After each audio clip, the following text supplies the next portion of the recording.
Like Praying Sports Information Director at Adrian College here with head coach of Hamilton's women's hockey, Katie Holtz, and forward Claire McGinnis.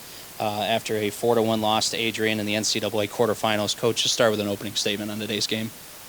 I think our team played with heart, gave it everything they got. Obviously, it's not the result game that we wanted. I think they laid it all out there and gave everything they had. Claire, you had the lone goal for Hamilton today. Kind of describe what was going through your head. Take us through that goal from your point of view. It was a breakout. We had a clean breakout. Ava Romano made a good play and passed it up to Lisa. I think Lisa tried to take the shot there, and I kind of just batted it out of the air. I didn't think that. Just decided that I wanted that one, and it went in, so I was happy with it. Claire, with the strength of some of the teams in your conference, this is your fourth game in 9 days against top 10 teams. Kind of walk us through what's going through the mind of the team and what you're having to go down this gauntlet here towards the stretch. Yeah, I think it doesn't really surprise us as a team. We always have a really, really strong schedule. I think we always come really prepared to play good teams, and we always perform well against them. So it hasn't been a shock for our team, and I think we can play with anyone in the country, and we did that today. So, Coach, coming out the gate, you guys controlled the first about 10, 15 minutes or so of the period, out hustling Adrian. Kind of talk about what was the pregame message. Last year you guys came in, defeated Adrian 2-0. Was it, hey, let's keep things the same and keep going, or what were your thoughts? This year, we were a whole new team, I think. Different players had to step up. We had to rely on a lot of different people that weren't playing, some freshmen, some people that didn't get as much playing time, but really it was every single person was needed to be able to put the pressure on, to be able to give it our best game. So going in, it was making sure that everyone had the mindset of we need every single person to believe, to be able to do their job, to trust one another, to trust themselves that they're capable, that they can win pucks, that they can outskate, that they can outwork their opponents, and that's regardless of who we play. Always trying to stay our game. Two instances that kind of happened during the game. Adrian had a shot that went off the crossbar. It was originally called a goal. You had talked with the officials. It went to the goal judge. Kind of walk us through that conversation, and then also when your timeout was 6 minutes left in the third, walk us through that. We heard the post ring, heard the post pretty clearly. It came right out. So in my mind, I never thought it was a goal, and that was what I was pretty much asking the ref. Was heard the post, and he just said he would go and talk to him. We knew ahead of time that the goal judges were official NCAA refs as well. So I'm glad that they had that it was somebody that was paying attention, was certified, was able to make the right call for the game. And then as far as the timeout, the third period, I think everyone obviously wanted, was giving it all they got. It was getting a little bit chaotic, a little bit frantic. So I think with 6 minutes left, it's just, regardless of the score, getting everybody on the same page of that we're going to go out there, give it everything got, play with heart, play together, just try to lay it all on the ice for the last 6 minutes. Coach Chris with D3 Acting News.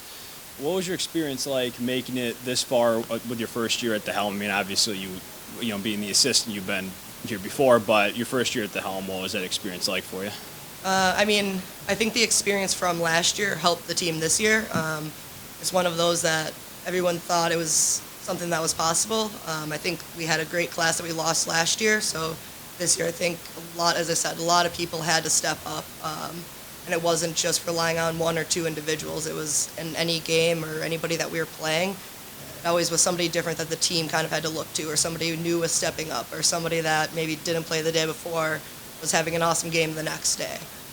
It's not the end that I wanted, but I'm extremely proud of the group. I was literally how the culture is, how they stuck together, how they supported one another. We have a larger roster size, but the support, the camaraderie, and just the group made it so fun to be around, fun to coach, fun to get everything out of them, and they really pushed each other on and off the ice. How big was it that, Tegan Brown, she ended up being your starter and wasn't last year, as she's a freshman this year, obviously. How did you kind of determine that after the great year that your prior goalie had that started most of the time last year? She was injured. Injured? Okay. All season. So. Gotcha. And last one for you. What was with not pulling the goalie with 5 minutes left on a power play? What was kind of thoughts? Did you want to get one there, maybe make it 4-2, and then try to add one, or what was the thought there? Down by 2, if you just get one in. From the previous one, or one of our power plays that we put out there, possessed the puck, had many shots, many chances. So would rely on that opportunity. They could do the same thing and put one in. We'd be right there in the game still with 5-6 minutes left. I think if you pull the goalie, the one extra skater, sometimes can throw off a power play. People try to do a little bit too much, change the mindset. And then if you go down by 3 goals, it pretty much changes really everything in the game. Thank you, Coach.